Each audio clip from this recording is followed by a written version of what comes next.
Meanwhile, in a place far, far away, the likes of which is not on any map, and those that know of its existence have to roll checks versus insanity. Dun, dun, dun. Gorn, you get up and look up out your window at the night sky from this stone keep built directly into the side of a cliff on just basically a wide place in a road leading down to an inland sea with these beautiful globes floating down there. And up overhead, you see something in the night sky that you haven't seen before. Not just the huge, massive Jupiter-sized planet that seems to always be revolving around the place you are, but something much smaller, moon-sized, moving at a good clip through the sky of your location. Is it in trajectory towards or visible from? In trajectory towards, but probably won't hit, but will come and be affected by the gravity. And how many people are here at this one? Right now, 8. Right. But there are another 10 that have gone out mapping.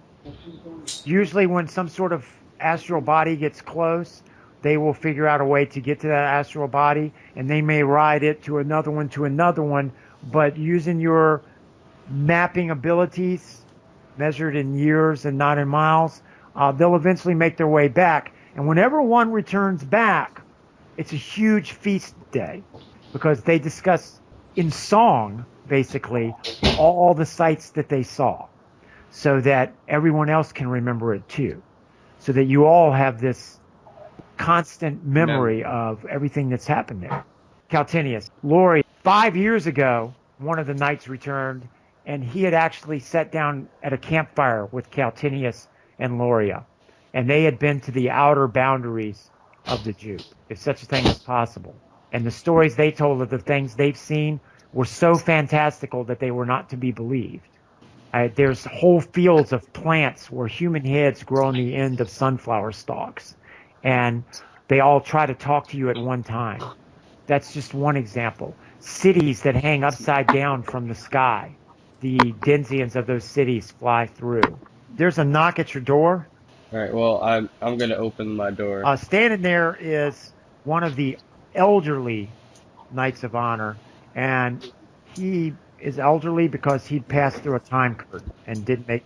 Okay. Yeah, he's in his 90s, but he's really He was much like younger. 18 or 20. Yeah, Justin, there's these curtains in the Jupe that they're shimmering, and if you pass through them and you fail your saving throw, you age dramatically. I mean, you could age anywhere from 90 years to 900 years. If you age 900 years, you're going to turn to dust. Gorn, come to the top of the tower and look through the telescope. You will not believe what is in the sky. I'm going to take off for it. Okay. You are going to easily outrun him, but up on top of the tower, you have a nice big telescope set up. You want to look through it? Absolutely. Okay, up there, there's a young woman and a young man. They're twins, and they are training to be Knights of Honor. They were born, they're Jupe born, just as you were. Okay. You're They're what's approaching? No, they're looking through the telescope, and they're going to see you. You're probably the oldest functioning Knight of Honor here. The two twins are going to call you over. As I said, being Jupe born is a lot different than being born out of the Jupe. Because at Jupe born, you're in tune with everything. You're not sure who your parents are. Hell, it could be Loria and Caltinius. All you know is when you were a baby is you were left at the Keep of Honor where you would be safe. That's funny because I was going to consider it as I was only born to be a Knight of Honor. Well, you were born to be a Knight of Honor, but you're Jupe born. They're going to call you over. Gorn, look. Check this out. And I'm going to look through. Thing in the air is basically a comet. Okay. But looking through the telescope as it turns, on it, there's some sort of very large wheeled vehicle written on the side, and you can read it because the telescope's very good. Okay, this is written on the side of this wheeled vehicle of some sort that's covered in dust, okay? I mean, like moon dust or whatever, but that's what it says. And it's on this asteroid or comet. We were talking to the others, and they said that they think, well, we'll let you talk to Dentor, okay? Okay. Out of the shadows, remember there's starlight here or planet light. It's not like sunlight where you are. But out of the shadows steps an ancient high elf. I'm gonna step away from the telescope. You know him. His name is Dentor. He pops in and out all the time. You never know when he's going to leave or never know when he's going to return. They say the longest he's been gone is 300 years, and the shortest he's been gone was like 2 hours. But to him, when he left for 2 hours, it was 1,000 years, and when he left for 300 years, it was a week. But that's how time is in the Jupe. True. Dentor, Go on. what do you make of this? He's going to speak to you in High Elven, Sylvan. Gorn. After careful study, I have seen this before, millennium ago. If you can make it to that, I do believe it is a way out of the Jupe. You're not just goose hunting me, are you? Not at all. You know what is going on everywhere, do you not? Basically. Well then, looks like I need to get myself ready to go. You are to leave today. Take only what you can carry. I do not know if you will ever return here, but I do know that you are needed in a place that is not this place. Your order must return to the known realms, to Morna especially. Are you prepared for this journey? Will there be evil in front of me, in my path? Most definitely. Then I am ready to walk that path. There are many that will stop you, like here, those that came before, and those that do. Remember, they have tried to stop you before. Remember all that you have been taught. You are a knight of honor. You are not some mere mortal that is just showing up with a sword in hand. If you can take on those that do, and those that came before, and the virtues and the vices, then you can take on the gods themselves. If that is what Gorn born to do, then that is what Gorn would be born to do. Then prepare yourself. You don't have much time. You must get... He's going to point to the top of the mountain above the tower. That's pretty high and almost a sheer straight up climb. You must get to the top there before morning. Then I will leave now. I'm just standing there just looking right at him. He's going to nod, and he's going to take 3 or 4 steps back into the shadows. His robes that he has on are kind of silverish gray, but there are times when he steps in or out of darkness where they tend to change color into bluish, greenish, kind of a shimmery thing. He's got long white hair, pale blue eyes, pale skin. Very tall as a Sylvan elf.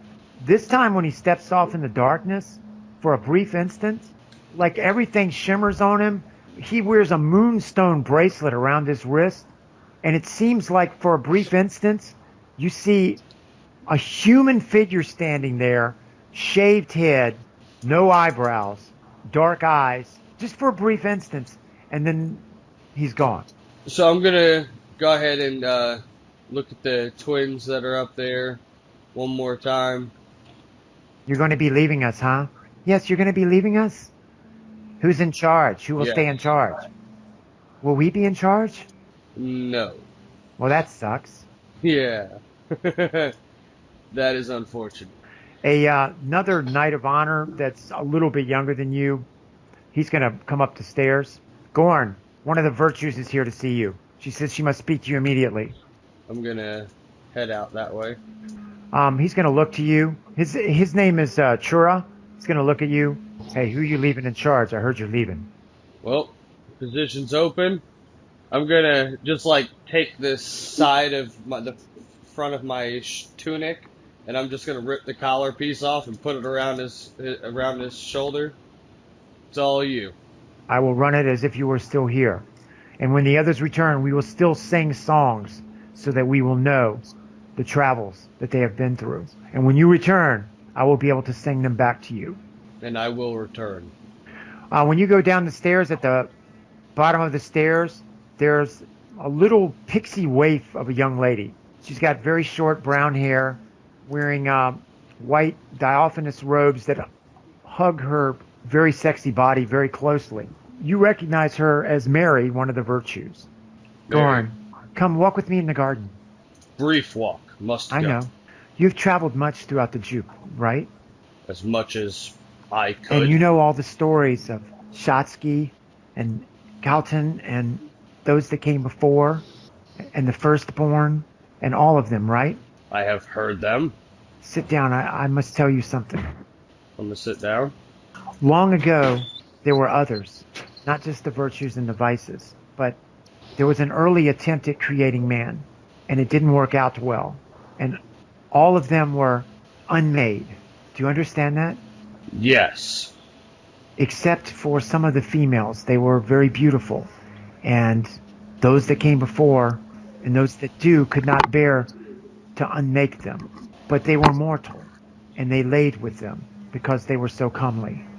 And the ones that were born, they had the ability to travel in and out of here, of this place, to the place your people come from. We called them travelers. For 500 of your millennium or even longer, no one has seen or heard from them or known where they have been until today, this day. We virtues have the uncanny ability of knowing where they are. And there was one here, in this place, in your place. Have you seen anyone strange? Dentor. You know Dentor. You've known him your whole life. He's a Sylvan elf. I can describe the face that I saw You saw this one, Dentor, when he backed into the darkness? when he left, yep. She's going to look around with fear. I don't think that was Dentor. They can sometimes assume forms of others, and they can come and go as they please. That's why they are called travelers. Oh, be careful, Gorn. They are setting you up for something. Well, then I better bring my sword. She's going to lean over and, breaking her virtue, kiss you on the cheek. And she's going to quickly look around and then take her sandals off her feet and take off running out of the garden. You look up and this meteorite or comet or whatever it is slowing down and it seems to be getting closer. I'm gonna sprint back, get my shield, my sword, whatever sort of armor scrapping pieces that I have, throw it all together, bed sack and backpack, and hit it. No time to waste. You're going to start climbing the mountain? Yep. All right. It's going to take you several hours. You're going to get to the top just as this meteorite slowly turns upside down and passes. You literally can just take a step and you're on it. I'm gonna take that step. Okay, it's about the size of a city block. You're going to, whoa, and you're on it. And you're passing, you're now upside down, looking down at your castle, and you see the twins waving at you. I'm gonna give him one wave. And you see Mary, the virtue, hitting through the tunnel that goes through the mountains. And all of a sudden, the asteroid is going to turn, and now you can't see them anymore. And up ahead, you see this wheeled vehicle. Yeah, I'm gonna go take a look at that. Okay. Again, it's covered in gray dust, ash, moon dust, whatever. It does have writing on the side of it. It's written in Usan. I'm gonna tap on the door. The door's gonna open up. Gorn, you get on this wheeled vehicle. There's numerous seats. There seems to be some sort of driver's seat with a big, huge wheel in front of it. And then seats all the way down. But there's no... Is it as dusty inside as it is Not at all. outside? Nice. Are you gonna take the seat? I'm gonna go inside. I'm gonna look around in here. There's nobody else on there. It's empty. I'm gonna ride it out. All right, so you're gonna take a seat near the front, middle, or back? I'm going in the driver's seat. When you go to get in the driver's seat, there's some sort of force field that's there. Well, then I believe that I am the passenger on this comet, and I will sit down and be the passenger. Okay. You're sitting down. Suddenly, the transport feels there's motion, and it feels like you're moving.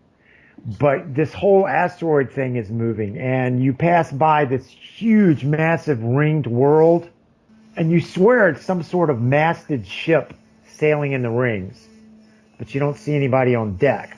and you're going to go past that, and then what looks to be an upside down mountain with two cities on it, and they seem to be firing something at each other like they're at war, and you're literally going to go right through the middle of the DMZ, the desolate zone of those two cities fighting each other, and continue on, and suddenly you're going to get close to a flat plain, and looking out, you see what looks to be a blue signpost.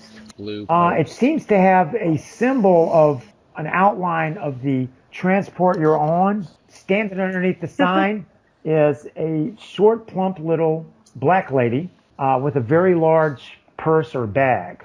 She's dressed strangely, not like you're used to. She has on some sort of blue material pants that are kind of tight for her plumpness, some sort of flower print blouse. Her hair is kind of short, tucked behind her ears. Like I said, she's black, dark skinned. The transport that you're in is literally going to slow down and stop right by the sign, and the door opens up. A voice comes over some sort of system. Stay seated, please. Stay seated, please. Okay. Stay seated, please. Stay seated, please. And the black lady is going to get on the transport. She's going to look around, and she's going to come and sit directly opposite you. You hear the door close, and it takes off again. And you continue on. Up near the front, there's some sort of meter, and it's ticking numbers. And you realize that the numbers that are ticking are years. And apparently you've been on here for 17 years. The black lady's going to pull a well dog-eared book out of this big bag she's got. She's going to pull out a little bag of some sort of orange curly snacks. She's going to eat a couple, and she's going to hand the bag across to you. I'm going to take a look at it. They seem to be some sort of orange puffed air, but they smell kind of like cheese. I'm going to give one a try. Yeah, you've tasted nothing like it. It's like an explosion of flavor in your mouth. She's going to look across to you. My name's Althea. What's your name? Gorn. Gorn. Are you some sort of a knight or something? You could say that. I'm just trying to get my way home. Where's home? My home is the Bronx. Where's your home? My home is all around us. It's a strange place all around us, isn't it? That it is. So you're heading away from your home, and I'm heading to mine. Looks to be. You know, the place that I come from, they have the best pizza that you could ever find anywhere. Best sauce. They say it's in the water, that it's in the New York City water that makes the pizza taste so good. I'm not really sure, but all I know is it's good. Well, I hope it's there. Oh, it's there for now. It might not be the way it used to be. It might not be a very nice place, but you got to go fight your battles, and I got to fight mine. Used to, I would have fought mine with magic, but some damn fool went and turned that off. You think you could turn that back on? Yeah. I think I have no idea if I could turn that back on. I'm well traveled and been to many places, not just the Bronx or Harlem or Yonkers or Queens, but I've also been to beautiful cities that were wonderful once. Cathay, Peking, Spatan, Gypto. The stories tell of places. When you get to where you're going to be alone for a little bit, and it's going to be bad before it gets better. But when you run into some people, I'm not sure whether the first ones you run into or the second ones you run into are going to be good or going to be bad. It might be you run into the good ones first and then the bad ones. It might be you run into the bad ones and then the good ones. But you're going to have to trust your heart. But what I do know is you need to get to a place, beautiful city, big walled city. Lots of people live there. You need to talk to a man named Marcus. Marcus is going to tell you. He's going to tell you how to turn the magic on. Marcus. Marcus is a pretty common name there. It's like Leroy or Sebastian in New York and the Bronx. But you want to talk to the Marcus. They'll know who you mean. Okay. Looks like my stop's coming up. It's been almost 22 years. She's going to stand up, pull the little cord, you hear a bell go off, and she's going to get to the front of the bus. If you look out, It's all black, and you see a massive city, the likes of which you've never seen anything like it. And there's no lights on, but in different windows, there's fires burning. Like people are huddled around little campfires. Massive buildings. There's a harbor. In the harbor, there's the largest ship you've ever seen. It appears to be made of metal. Written on the side of it is George H.W. Bush. It's turned on its side. It's got a big hole in it. There's damage to the city all over the place. But it appears that there are people living there. 5 bridges going across to this huge island. The bridges are all down. Twisted cable, twisted metal. Never seen any bridges like this either. The asteroid or whatever you're on is going to slowly turn, and it's heading straight towards, like it's going to crash into the city, and it's going to suddenly stop. And there's a matching sign to the one you just saw, except right above it, it says the Bronx. And the door opens, and Althea's going to turn and smile at you. Good luck to you, Gorn. You too. Pleasure meeting you. And she's going to step off, and you see, could be people, might not be people, scurrying down into sewage holes and underneath of smaller versions of the transport you're in, painted yellow, but all rusted out and broken windows. And it's going to turn, and you're going to keep going. And you continue traveling. Looking at the meter, 43 years have gone past. You're not hungry. The snacks seem to tide you over. Up ahead, all you see is a street light being lit by some gas or something. You're not familiar with it. And there's a round sign with a red symbol similar to the blue one you saw before, except this sign's round instead of rectangular. And standing underneath of it is a young lady holding a baby. And your transport, again, is going to stop. The door opens. She's going to get in and come and sit down. She's rocking the baby. You notice that the baby is not human, but she is. The baby is hideous. It's got yellowed fangs sticking up from here. Its nose is all flat and pushed in. It's got eyes that are really close together and very beady, and just this tuft of hair coming out of the top of its head. It's only got 4 fingers with great long yellowed fingernails. The woman is brown-skinned, dark-haired, beautiful, young, maybe 17, 18, 19. She's wearing a white top, white pants, conservative white shoes. She's got some sort of tag on. Could be Usin. The letters look the same. It says Maria. She's just rocking the baby, and the baby starts crying. And she's going to take out, appears to be a bottle of some sort of black juice with an ugly long, honestly, it looks like a real nipple, like a piece of breast that's been sliced off and put on the top of this bottle. It's actually got little hairs around the areole. Yeah, it's pretty gross. And she's going to put it in the baby's mouth. And she's going to look across to you. Hola, senor.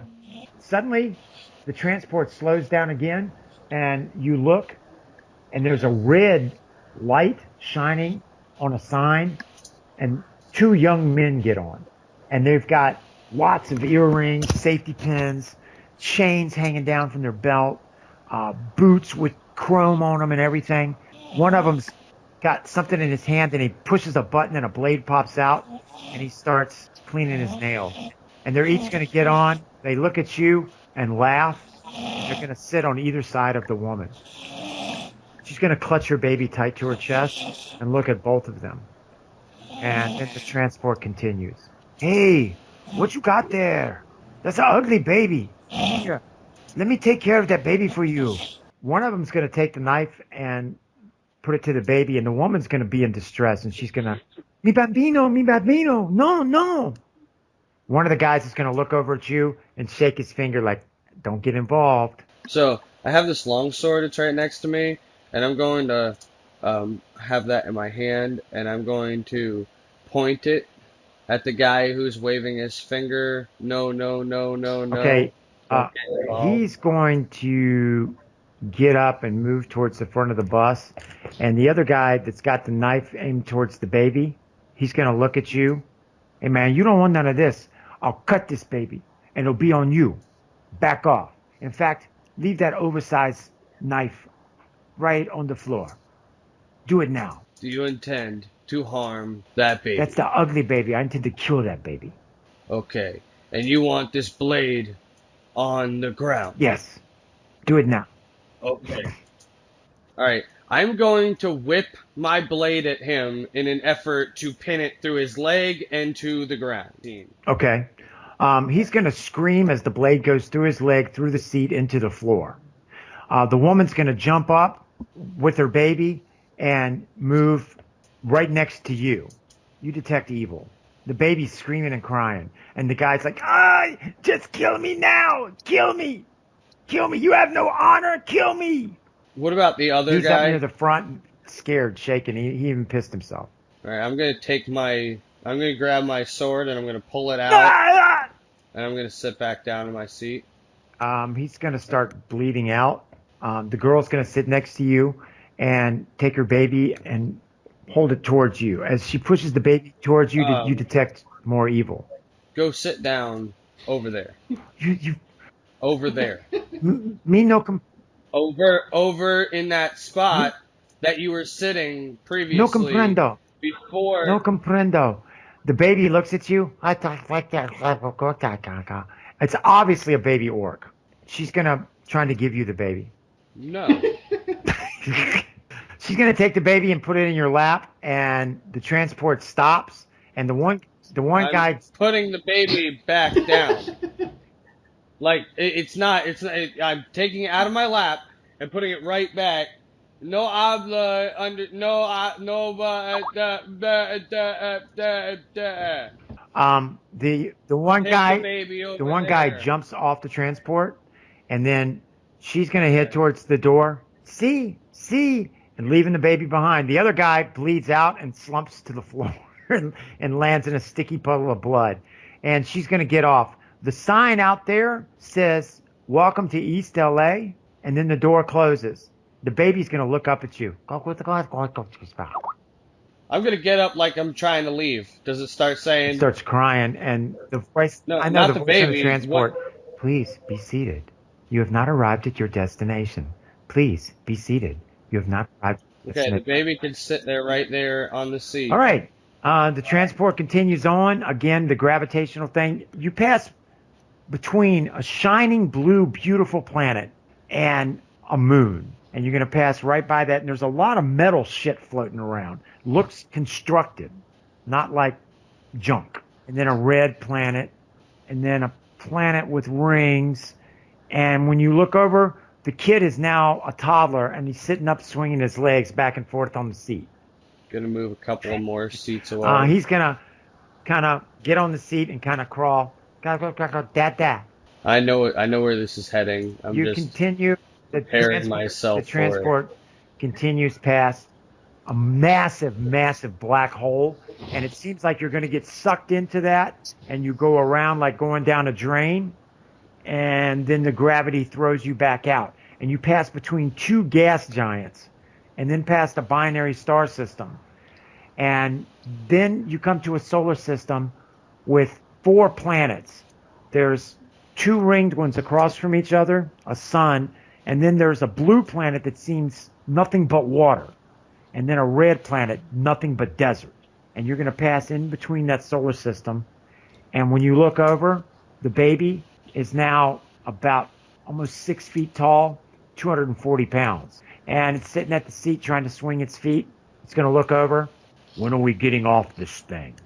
Probably very soon. You're still detecting evil, by the way. I know. You come into an area where there's a sun. It's got some dark haze around it.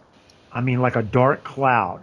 As you get into this system, it doesn't feel right. You see a small planet, and then off at a distance, you see a planet that's shrouded in darkness. It's got blue in it. Obviously has a lot of water, but it's got land too.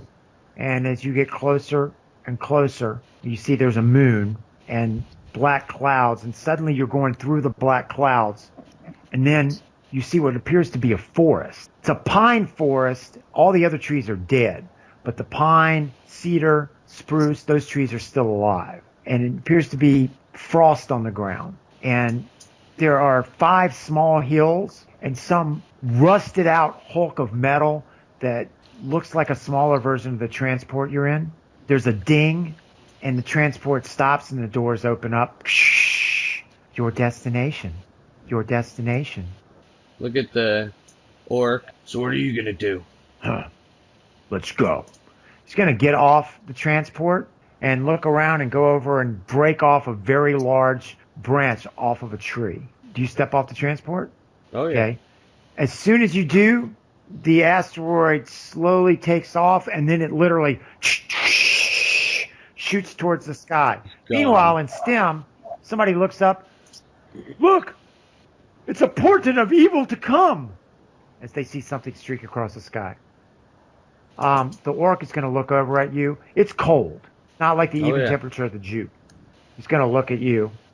He's gotten bigger than you. Appears to be stronger. I'm going to fuck you up now. Come at me. I wasn't going to kill him as a kid. Just isn't fair. Both hit. Ah! He's going to stagger backwards and look down at the cuts across his belly. And he's going to use the club as a kind of cane for a second. You do know if the trip were longer, it would not be this easy for you. Do you know that if you would have just said, I'm going to find work, or something smarter than I'm going to fuck you up, that we would have parted and seen each other at another day? And I'm going to... He swings the stick, and it breaks around the side of a tree, and the piece spins all the way around the tree and stabs him in the ear. He's going to look at you wide-eyed, open his mouth, and his breath is horrible. And he's going to fall to his knees and fall over face down, dead. Yeah, I rolled a 1 and a 1. Do you believe that shit? What a good start. Jesus Christ. I'm going to stand on top of him for one moment, and I'm just going to look around. Much smaller than I had imagined, but this is a good day. So basically, there's the ruins of an old rusted out hulk of a motor vehicle. And there's 5 hills. At the top of one of the hills, there's some sort of opening that goes into it. And you're in a wooded area. All right, well, I'm gonna look into it. Down below, there appears to be a broken sarcophagus. It appears to be some sort of tomb. I'm gonna go look at the transport that's out there. It's got a symbol on the side of it, faded, black and red and white. You may not recognize the symbol. Okay. Other than that, this has a tree growing up right through the center of it. It's been there a very long time. I mean, at least 200 years. And it's all rusted, and there's just not a whole lot left. You hear a snap of a twig. I'm gonna look in the direction of the snap of the twig. Don't see it. If I can Don't see anything. It's almost full dark, and you're very cold. I'm gonna go inside of the am I able to get partially inside of this thing for? It doesn't have a roof or anything. You're better off going into the tomb. Yeah, I knew I was, but didn't always have to be that way. All right, let's go in. All right, you're gonna have to kind of lower yourself down onto the top of the sarcophagus. There's faded, beautiful frescoes all the way around. You're able to see somewhat in the dark because of where you were raised, but not perfect. But it appears to be battle scenes of some king. You know, whoever you are, you should just come out now, because I don't want to go in after you. There's a narrow hallway that appears to go to the left, but to the right, it looks like there's a stone door that's slightly ajar. You're going to have to lower yourself, duck down. It's a small stone door, but it's slightly open. Yeah, I'm gonna duck down. You're going to push the door open? Just a little bit. Okay, it's a very small square room. In this room, the gloom is too great. There's something on the floor, but you can't see what it is. You're going to need... Am I detecting No, evil? but you're going to need some light. I'm going to go back outside and get that wood from dude's head and try to start a little fire with it. Okay, while you're trying to start the fire, you hear another twig snap, and then you hear what sounds like somebody running. They're going to come kind of near you, but it sounds like they're running panicked. Whoever it is running panicked. Now, all right, well, I'm going to head in that direction. Now you can hear their breathing. As they get closer, again, it's almost pitch black. They get pretty close to you. You see it's someone wearing ripped and torn blue robes. It's a woman. She's got lovely dark curly hair. The hood's down. She's got what appears to be some sort of staff in her hand. And she's running, looking over her shoulders, breathing out of her mouth really heavy. And she sees you. What are you running from? She's going to look at you. I demand protection. Are you a knight? Yes. She's going to run over and get behind you. And then you hear... I'm going to look in the direction she was running and you from. hear sounds, and you hear laughter, but it's like... And coming out of the trees are 4 goblins wearing mismatched, for lack of a better description, armor. One of them looks to be, it's like he took a barrel and cut armholes in it, and he's wearing a barrel as armor, and so he's kind of waddling, and they've got mismatched, rusted farming implements. The one that's the leader has 2 gold rings in his eyebrow piercings, and they've got big, floppy, long ears with a lot of hair coming out of them, and they're goblins. They're only about 5 foot tall, and they're going to come into the clearing, and the leader's going to look at you. I think you have something of ours. That's ours.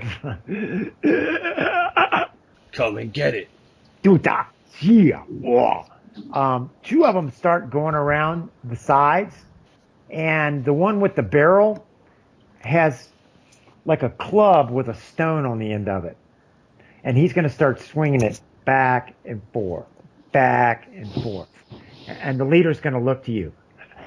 Look, just because you wear armor and you have a sword, that is ours. Fair and square. Do you know the rules of the forest? Fair and square is ours. We want her lovely white flesh.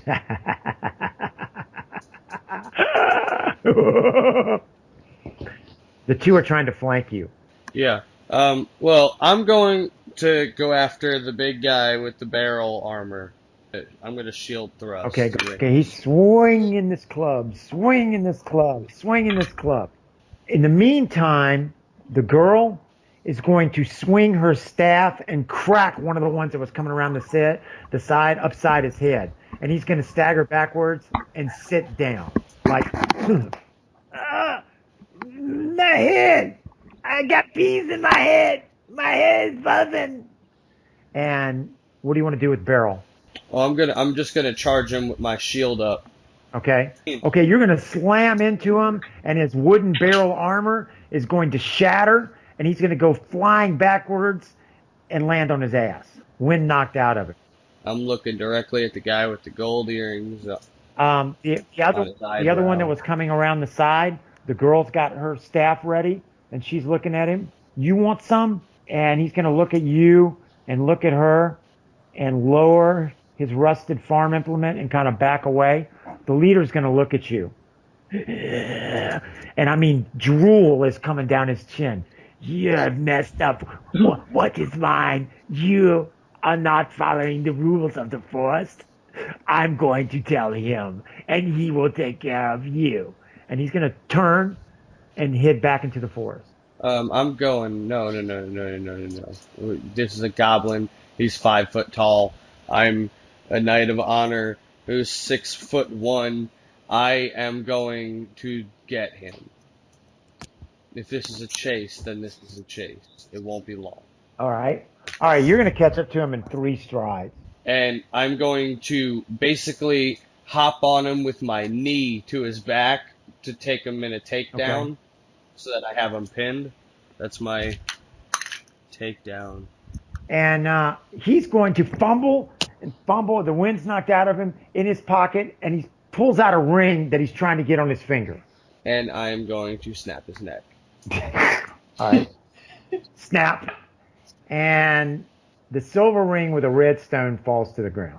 I'm going to pick up the silver ring with the red stone, and I'm going to filter through his pockets looking for any sort of material like a writ. He's got a copper key. Looks to be maybe 10 copper coins and 2 silver. Meanwhile, the other guy, he's taken off running. The girl has her staff in the throat of the guy in the barrel. He's still alive. And the other one's unconscious. Yeah, I'm coming back over there. I'm doing the same thing to those. I mean, they should have ran because that was dumb. Okay. Well, the one did get away. So, searching the others, nothing of value. Um, the one in the barrel, he has a brand new pair of socks, freshly knitted, never been worn. They even smell laundered, I'm gonna give it to the girl. as long as they don't have any bugs. So, where are you from? I'm trying to get to STEM, okay? As near as I can figure, we're maybe 2 days' journey north of there. My name is Paris Kataya. What's your name? Gorn. Straight and to the point. Listen, I see you wearing armor and everything. Are you a man at arms? No. I am a man with arms. Obviously you're a man with us, but I mean, do you belong to an order or are you for hire? I will hire you. I am a knight of honor. A knight of... You're not wearing golden armor, or blood, so you're not of fistula. I see Honor. wolf's head, you're not from say. I'm sorry. You must Knight not order are you from? hear me correctly. I said honor. I hear Are you a self-proclaimed knight of honor? No. Well, I guess you can be a knight of honor. I consider myself a mage. Interesting. With no magics. Exactly, but I know all about magics, and I know that if magic worked, I could make it work. So I consider myself a mage. Well, unless you've got somewhere to go, it looks like we've got a road to walk. Then, as I told you, STEM is pretty close. Let's go. Follow? I don't want to go back in that place. So let's leave now. Let's go. I was with 4 other people. We were traveling light and fast and rapid. North of here, you can't go north of here. When you get out of the trees, you'll see the smoke. There is a huge red dragon. I'm massive. I don't even think the stories do dragons justice the size of this one. It must be Marcula Pretaporte himself. So you guys hit a path, Yep. and you follow that out. It's now full dark. She's going to take 2 crystals and a bit of hay or straw out of her pouch, and she rubs them in her hand and blows on them, and then puts them in a little metal basket on the top of her staff, and it's lighting up. That's as close to any magic you've ever seen. So, even with no magic, you're still a tricky little one. Yeah, they are no more than parlor tricks. Cantrips, they're called. I wanted to say thank you. You saved my life. The rest of my party, I'm not sure whether they're alive or not, but we were separated. How long did you run for? I've been running. They've been chasing me for at least 3 hours, but I saw them kill 2 of my party. The others were weak. I do not think they made it. Be my guide. All right, you guys are going to continue on, and after a couple of hours, you're going to come right out of the woods, and there's a small river and a wooden bridge, and across the bridge, there's a village, and it's walled. But standing on the bridge with its back to you is some huge creature, humanoid, wearing spiked armor.